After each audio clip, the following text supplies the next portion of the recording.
Microsoft word master কোর্সের এই পর্বে আমরা পেজ লেআউট নিয়ে আলোচনা করব, যেটা খুবই গুরুত্বপূর্ণ। আমরা এতদিন যা যা শিখেছি সেটা একটা পেজে ডিজাইন করেছি, টাইপিং করেছি, নানা ধরনের স্মার্ট আর্ট ব্যবহার করেছি। এখন এটাকে প্রিন্ট করতে হবে। প্রিন্ট করার পূর্বে আমাদের অবশ্যই পেজ লেআউটটা ঠিক করতে হবে। আপনি কোন পেজে প্রিন্ট করবেন সে ডিফাইন করে তারপর আমাদেরকে প্রিন্ট করতে হবে। আবার ডকুমেন্টটা রেডি করার পূর্বেও আমাদের পেজটা সেট আপ করে নিতে হয়। যেহেতু এটা সিরিয়ালি লাস্টের দিকে ছিল, তাই আমরা এখন এটা নিয়ে আলোচনা করছি। তো এখানে অনেকগুলো বিষয় রয়েছে। ভিডিওটি মনোযোগ সহকারে দেখতে হবে, প্লাস এটা প্র্যাকটিসকে আয়ত্ত নিয়ে আসতে হবে, যেন আপনি প্র্যাকটিক্যালি কাজ করার সময় কোনো প্রবলেম ফেস না করেন। তো বাকি বিষয়গুলো আমরা কম্পারিজন থেকে আলোচনা করছি। তো আজকে আমরা লেআউট নিয়ে আলোচনা করব। আর লেআউটটা খুবই গুরুত্বপূর্ণ একটি পার্ট। এখানে আমাদের ডকুমেন্টগুলো প্রিন্ট করার জন্য বা একটা আউটলুক নিয়ে আসার জন্য যে মেইন বিষয়গুলো জানা প্রয়োজন সেইটি আমরা এখান থেকে জানব। তো সর্বপ্রথম আমরা কিছু টেক্সট নিব কাজটা করার জন্য। সো কিছু টেক্সট নিয়েছি। এখন যেটা করব, আমরা কন্ট্রোল আই দিয়ে সিলেক্ট করব এবং এটাকে আমরা কন্ট্রোল জে দিয়ে জাস্টিফাই করে নিব। তো জাস্টিফাই করে নিয়েছি। এখন দুই পাশে সমান লাগতেছে আর দেখতেও ভালো লাগছে। বাট আমাদের এই লেখার উপরে দেখেন, এইখান থেকে এই পর্যন্ত আমরা কিছু লিখতে পারছি না। এটাকে বলা হয় মার্জিন এরিয়া, বা ডানে বামে দুই পাশে বা নিচের দিকে আমাদের মার্জিন এরিয়া রয়েছে, রাইট? যেটা আছে এটা ডিফল্টভাবে দেওয়া আছে। ইভেন আমরা যখন কোনো খাতায় লেখা লিখি, আমরা অলওয়েজ কিন্তু দুই পাশে স্পেস রাখি এবং উপরের দিকে স্পেস রাখি বা ভাঁজ করে তারপর আমরা লিখি। এখন আপনার যে ডকুমেন্টটা আছে এটা অবশ্যই আপনি প্রিন্ট করে বের করে নিয়ে আসবেন, রাইট?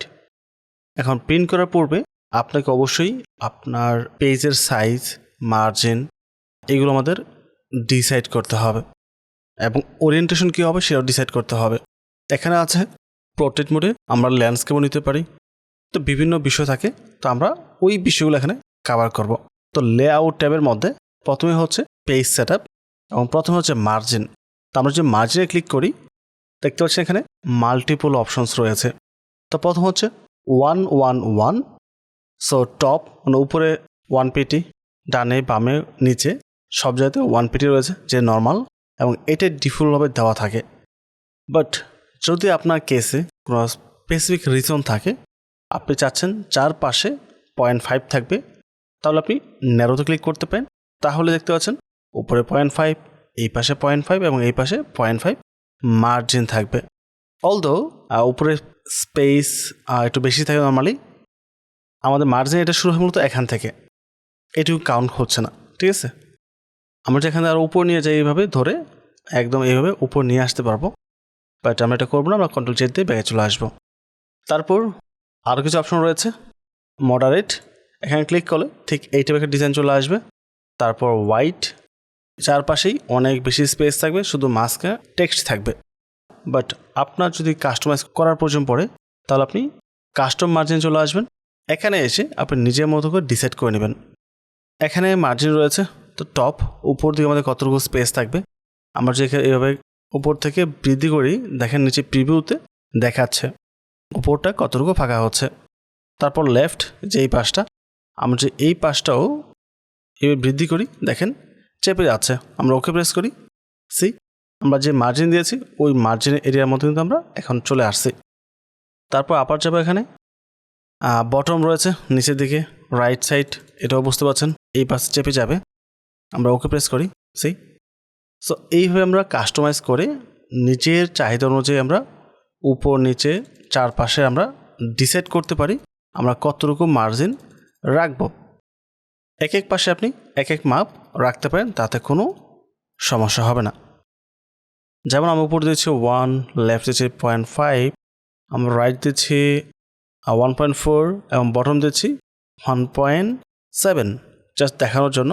ওকে প্রেস করি, সি আমরা যেটা দিয়েছি ওই আউটপুটটা এখানে আসছে। তো এইভাবে আপনি মার্জিনগুলো করতে পারবেন। তা আমরা যে নর্মাল থাকে সেটা দিয়ে দিই আমরা, তাহলেই পারফেক্ট মাপ আসবে। অলদো এটা আরও কিছু বিষয়ের উপর ডিপেন্ড করে, যেমন আপনি যখন প্রিন্ট করতে যাবেন এটাকে, ওই প্রিন্টের উপর অনেকটা ডিপেন্ড করে সব কিছু। এখানে দেখতে পাচ্ছেন নিচে অপশন রয়েছে গাটার বলতে পারেন। আমরা এখন এটা অন করব, দেখেন এখানে একটা ডিজাইন চলে আসতেছে। এটা কি? এটা হচ্ছে মূলত আমরা অনেক সময় আমাদের বুকস বা নোটবুকগুলো প্রিন্ট করার পর এটা বাদাই করি। তো বাদাই করার জন্য আমাদের স্পেস প্রয়োজন পড়ে, ঠিক আছে? সো যদি আপনি নর্মালি প্রিন্ট করেন, প্রিন্ট করার পর এটাকে বাদাই করতে যান, সেক্ষেত্রে কিন্তু যখন আপনি এই পাশটাতে বাদাই করবেন, আপনার অনেকটা স্পেস এখানে নষ্ট হয়ে যাবে, ঠিক আছে? যার কারণে এই লেখাগুলো প্রায় দেখা যাবে না, অথবা কাছাকাছি চলে আসে বাদাই করার পর, আপনার দেখতে সমস্যা হবে। সো এই কারণে আমরা গাটাটা অন করলে কী হবে, এই বাদাই করার জন্য একটা নির্দিষ্ট স্পেস অলরেডি রেখে দিয়ে তারপর প্রিন্ট করবে। এবং গাটার পজিশন আমরা লেফটে রাখতেছি, একটা লেফট একটা টপ, দুটো অপশন আমরা গাটা করতে পারবো। তো আমরা যে ওকে প্রেস করি, দেখেন আমাদের পেজের যেই মার্জিন এখানে তো 1ই আছে, বাট এই গাটার জন্য আবার 1 বা 0.5 যে দিয়েছে আমরা, ওটা ছেড়ে দিয়েছে। তো এই বিষয়টা আপনি এখানে পেয়ে যাবেন। আবার কাস্টমার যাব, এটা আমরা লাগবে না, আমি 0 করে দিচ্ছি। তারপর তো পেপার সাইজ রয়েছে লেটার সাইজ, যদিও আমরা ম্যাক্সিমাম টাইম প্রিন্ট করি মূলত A4 এর মধ্যে, তো আমরা A4 দিচ্ছি। A4 এর সাইজটা এখন চলে আসছে লেটার বাদ দিয়ে। আপনি লেটার এখন ডকুমেন্ট লেখার পর যদি প্রিন্ট করে যান A4 এ, তাহলে কিন্তু এটা প্রিন্টিংয়ে সুন্দরভাবে আসবে না। আপনাকে অবশ্যই ওই সাইজটা এখানে উল্লেখ করতে হবে। অলদো এই বিষয়গুলো সামনে আরও আসবে। তো আমরা এটা এই পর্যন্ত রেখে ওকে প্রেস করছি। এটা কিন্তু A4 হয়ে গেছে অলরেডি, ঠিক আছে? তারপর হচ্ছে ওরিয়েন্টেশন, আমরা এটা রেখেছি পোর্ট্রেট মোডে, মানে লম্বালম্বিভাবে। আর যদি আপনি ল্যান্ডস্কেপে রাখতে চান, এখানে ক্লিক করতে হবে, তাহলে এটা ল্যান্ডস্কেপে চলে আসবে, ঠিক আছে? তো বুঝতে পারছেন, এটা হচ্ছে ল্যান্ডস্কেপ এবং এটা হচ্ছে পোর্ট্রেট। তো যেটা আপনার প্রয়োজন আপনি সেটা এখান থেকে ডিসাইড করতে পারেন। তো আমরা পোর্ট্রেট রাখবো ডেফিনেটলি। তারপর সাইজ, মাত্র যেটা বললাম কিছুক্ষণ আগে, এটা লেটার থাকে ডিফল্ট হবে, বাট আমরা অবশ্যই A4 করে নেব, কারণ A4 দিয়েই সমস্ত ধরনের অ্যাসাইনমেন্ট করা হয়, লেটার লেখা হয় বা দরখাস্ত সাবমিট করা হয়, সব কিছু A4 দিয়েই করা হয়। কিছু কিছু কেসে লেটার পেজ ইউজ করা হয়, সে ডিপেন্ড করে। সো নর্মালি আমরা A4 রেখে কাজ করব। যদি আপনার লেটার সাইজ প্রয়োজন পড়ে, তাহলে আপনি সেটা দিয়ে কাজ করতে পারেন বা প্রিন্ট করতে পারেন, ইটস আপ টু ইউ। বা আদার্স কিছু সাইজ রয়েছে, যেমন A3 বা লিগাল, তো ওইগুলো ডিফারেন্ট সাইজ, তো বিষয়টা মাথায় রাখবেন অবশ্যই। তারপর হচ্ছে কলাম, আমরা একটা ডকুমেন্ট লিখেছি, এখানে একটাই কলাম রয়েছে, মানে এখান থেকে এই পর্যন্ত সম্পূর্ণ একটাই, এখানে আর কিছু নেই। বাট আমরা এখন কলাম ইউজ করবো, 1 জায়গায় 2 দিলে আমরা 2 ভাগে ভাগ হয়ে যাবে। আমরা অনেক বুকস দেখি যেখানে কিন্তু 2 পাশে ভাগ করা থাকে। সো আপনি তার জন্য এখান থেকে দিতে পারেন। যদি আপনি ম্যানুয়াল এগুলো করতে যান, তাহলে কীভাবে করবো আমরা, তাহলে বক্স নিতে পারি, আমরা বক্স নিয়ে বক্সের ভিতরে আমরা টাইপ করতে পারি, সেক্ষেত্রে এইভাবে করা যাবে, বাট সৌন্দর্যটা ওইভাবে আসবে না। অলদো ইম্পসিবল কিছু না, চাইলে সব কিছু করা যায়, অনেক অপশনস রয়েছে এগুলোর জন্য। তারপর হচ্ছে কলাম 3, 3টে লাইন থাকবে। তারপর হচ্ছে লেফট, মানে এই পাশে বেশি লেখা থাকবে, এই পাশে কম থাকবে। তারপর রাইট, তো এখানে মাল্টিপল অপশনস রয়েছে। ইভেন আমরা মোর কলামসে গিয়ে এখান থেকে ডিসাইড করতে পারবো আমরা কতগুলো কলাম চাচ্ছি। এখানে 3 রয়েছে, আমরা যদি 4 দিই, 5 দিই, তাহলে এইভাবে আসবে। ওকে প্রেস করছি, সি। সো আমরা অনেক সময় বই টাইপিং করার সময়, লাইক আপনি একটা ওয়ার্ড বুক টাইপ করতেছেন বা ডিকশনারি টাইপে কিছু একটা টাইপ করতেছেন, যেখানে ইংলিশ ওয়ার্ডের পাশাপাশি আমরা বাংলা টাইপ করব বা সিনোনিম কিছু একটা টাইপ করব, সেই ক্ষেত্রে আমরা এইভাবে কলাম করে দিলে কিন্তু পাশাপাশি রাখতে পারি, ওইটা গুছানোটাও আরও ইজি হবে। So it's up to you, আপনি এটা কীভাবে মেনটেন করতে চান, ঠিক আছে? আর মাঝখানে লাইন দিতে চাইলে লাইন বিটুইন এখানে টিকমার্ক দিতে হবে, ওকে প্রেস করতে হবে, তাহলে এইভাবে একটা লাইন চলে আসবে। দেখেন প্রতিটা পেজে কিন্তু সেম বিষয়টা অ্যাপ্লাই হয়ে গেছে। Ctrl Z দিচ্ছি আমি। আচ্ছা, আমরা এখান থেকে 1 কলামে চলে আসি, যেটা আমাদের প্রয়োজন। তারপর হচ্ছে পেজ ব্রেক, আপনি এখান থেকে এই যে টেক্সটটা আছে এইটুকু এই পেজে রাখবেন, বাকিটা অন্য একটা পেজে নিয়ে যাবেন। সেই ক্ষেত্রে আপনি এখানে পেজ ব্রেক ইউজ করতে পারেন, তাহলে পরের পেজে চলে যাবে, যেটা আমরা অলরেডি ইনসার্টে দেখেছি পেজ ব্রেকের মধ্যে। তারপর এখানে আরও কিছু অপশন রয়েছে, যেমন কলাম, যখন আপনি মাল্টিপল কলাম ইউজ করবেন, আপনি পেজ ব্রেক তো নিচে চলে গেছে, আমরা কলামটা নিয়ে আসি পুনরায়, আর 2 কলাম দিচ্ছি। সাপোজ এখান থেকে এই যে টেক্সটটা আছে এটুকু আপনি এই পেজে রাখবেন না বা এই পাশে রাখবেন না, আপনি এখান থেকে এটা কলামে ক্লিক করলে পরে এই পাশে চলে আসবে আর এই পাশটা ফাঁকা থাকবে। তো এই ধরনের বিষয়গুলো আমরা এখান থেকে অ্যাপ্লাই করতে পারি। আর কিছু ফাংশনস রয়েছে যেগুলো আপনার ট্রাই করবেন নিজে নিজে তাহলেই হবে। ইভেন, ওল্ড, নেক্সট পেজে নিয়ে যাওয়া, সো এখানে মাল্টিপল অপশনস রয়েছে এগুলো। তারপর হচ্ছে লাইন নাম্বারস। তো আপনি যে ডকুমেন্ট টাইপ করেছেন এখানে কতগুলো লাইন রয়েছে, এটা যদি আপনাকে জিজ্ঞেস করা হয় তাহলে কীভাবে আনসার করবেন। আপনি ডকুমেন্টের নিচে দেখতে পাচ্ছেন কতগুলো পেজ রয়েছে, কোন পেজে আছেন, কতগুলো ওয়ার্ড আছে, বাট কতগুলো লাইন এখানে রয়েছে সেটা কিন্তু আমরা কেউই জানি না, রাইট? সো ওইটা বের করার জন্য আমরা লাইন নাম্বারসে আসবো। এখানে কন্টিনিউয়াসে ক্লিক করব। দেখতে পাচ্ছেন যতগুলো লাইন রয়েছে প্রত্যেকটা লাইন এখানে কাউন্ট করতেছে। ওকে, এইভাবে আমরা লাইন নাম্বারটা খুব সহজে খুঁজে বের করতে পারি। এখন আমরা এটা অফ করার জন্য আমরা এখানে আসবো, নানে ক্লিক করব, এটা অফ হয়ে যাবে। তারপর হচ্ছে হাইফেনেশন। তো এটা কী করবো আমরা, এটা খুবই গুরুত্বপূর্ণ একটা বিষয়। আর লাইক আমরা অনেক সময় দেখি কোনো ডকুমেন্টের লেখা যেটা শেষের দিকে চলে আসে আর কি, ঠিক আছে? বড় একটা ওয়ার্ড হলে এখানে একটা গ্যাপ থাকে, গ্যাপ থেকে তারপর লাইনে চলে যায়। আচ্ছা, আমরা এখান থেকে জাস্টিফাইটা অফ করে দিই। আমরা যদি জাস্টিফাই না দিয়ে লেফট অ্যালাইনমেন্ট করে রাখি তাহলে দেখেন এই যে প্রভিশন লেখাটা আছে এর নিচে চলে আসছে, রাইট? কারণ এটা এখানে জায়গা নিচ্ছে না।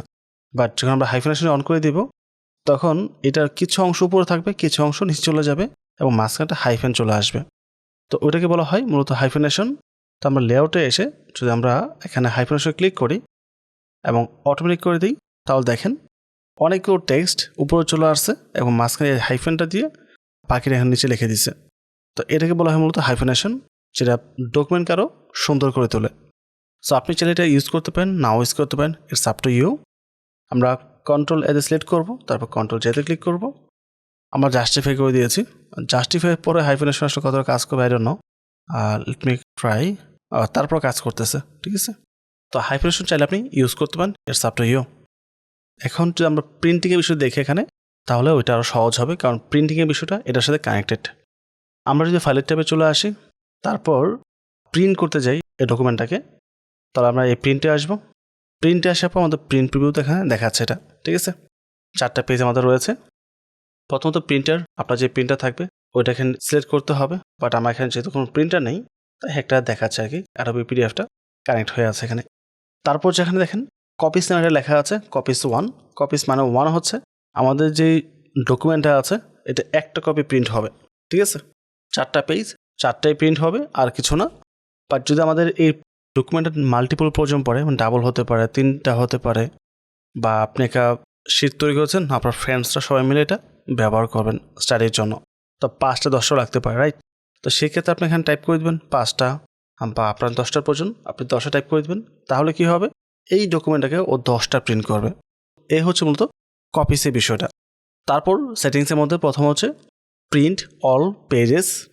তো আমরা যদি এই ডকুমেন্টের সম্পূর্ণ পেজগুলো প্রিন্ট করতে চাই তাহলে এটাই থাকবে, প্রিন্ট অল পেজেস। এটা ঠিক আছে, বাট ইন কেস আপনার সমস্ত পেজের প্রয়োজন নেই, আপনার শুধু প্রয়োজন হচ্ছে ডকুমেন্টের প্রথম একটা পেজ, তো পেজ 1 দেবেন, তাহলে শুধুমাত্র 1 নম্বর পেজটাই আসবে। এখন আপনার প্রয়োজন হচ্ছে পেজ 3, তাহলে আপনি কমা দিয়ে পেজ 3 দিবেন, তাহলে পেজ 3টাও এখানে প্রিন্ট হবে। তো আপনি যেভাবে ইচ্ছা এটাকে প্রিন্ট করতে পারবেন পেজ নাম্বার দিয়ে। ওকে, বাট আমাদের কি প্রয়োজন, সবগুলো পেজ প্রয়োজন, তাই আমরা অল পেজ দিচ্ছি। তারপর হচ্ছে প্রিন্ট ওয়ান সাইড। নর্মালি যখন আপনি কোনো পিডিএফ পেজ বা একটা ডকুমেন্ট প্রিন্ট করবেন আর সব কিছু দেখবেন একটা পেজে প্রিন্ট হচ্ছে, পিছনে যে পেজটা থাকে এটা ফাঁকা থাকে, ওইটাতে প্রিন্ট করা হয় না। তো সেই ক্ষেত্রে আপনার এই 4 পেজের একটা ডকুমেন্ট প্রিন্ট করতে হলে 4টা পেজ লাগবে, রাইট?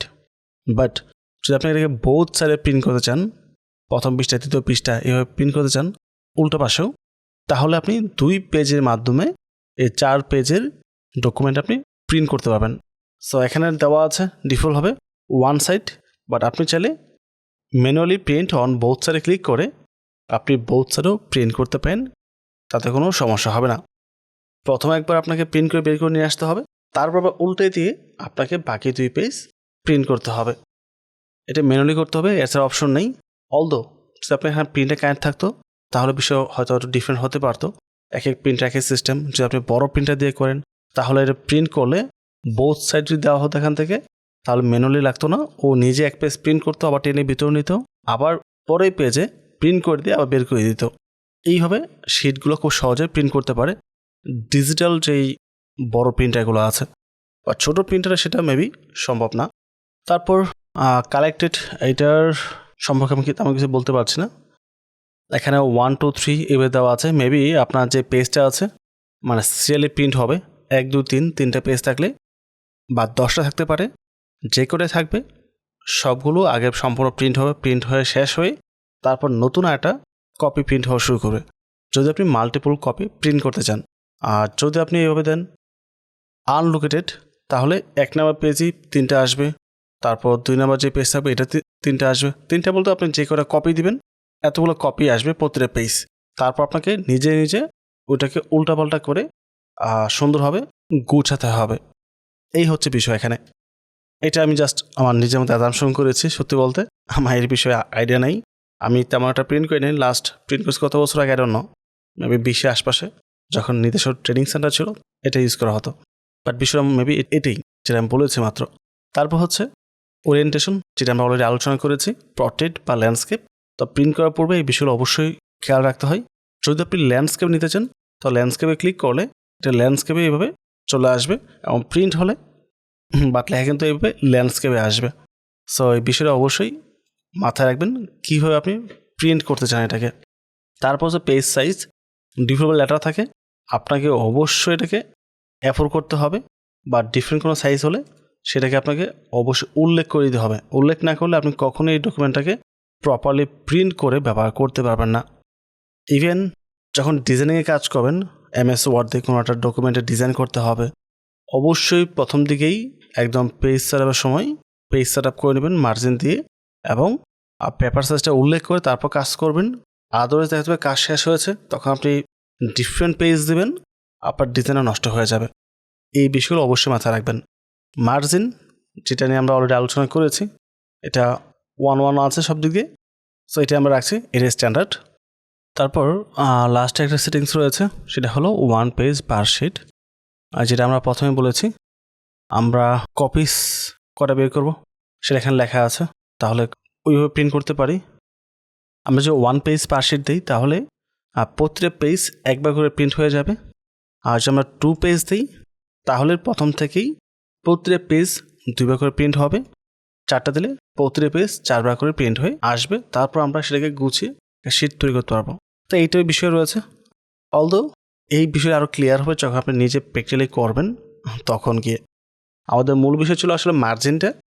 অলদো আমরা ওই বিষয়টা আলোচনা করেছি, যেহেতু আমার প্র্যাকটিক্যাল প্রিন্টার নেই বা এটাতে আমি কাজ করি না, সো আমি 100% অ্যাকুরেট ইনফরমেশন এখানে দিতে পারছি না। যেটা আমি নিজে করি না সেটা ইনফরমেশন দিয়ে লাভ নেই, এখানে ভুল হওয়ার চান্স থাকে অনেক বেশি। ইভেন কিছু ভুল বললেও বলতে পারে, আই ডোন্ট নো, এই বিষয় নিয়ে আমি শিওরতে বলতে পারবো না। বা যারা প্রিন্টে কাজ করেন তারা ডেফিনেটলি এটা ক্লিয়ারলি বুঝতে পারবেন। আমরা এই ভিডিওতে এতটুকুই রাখছি।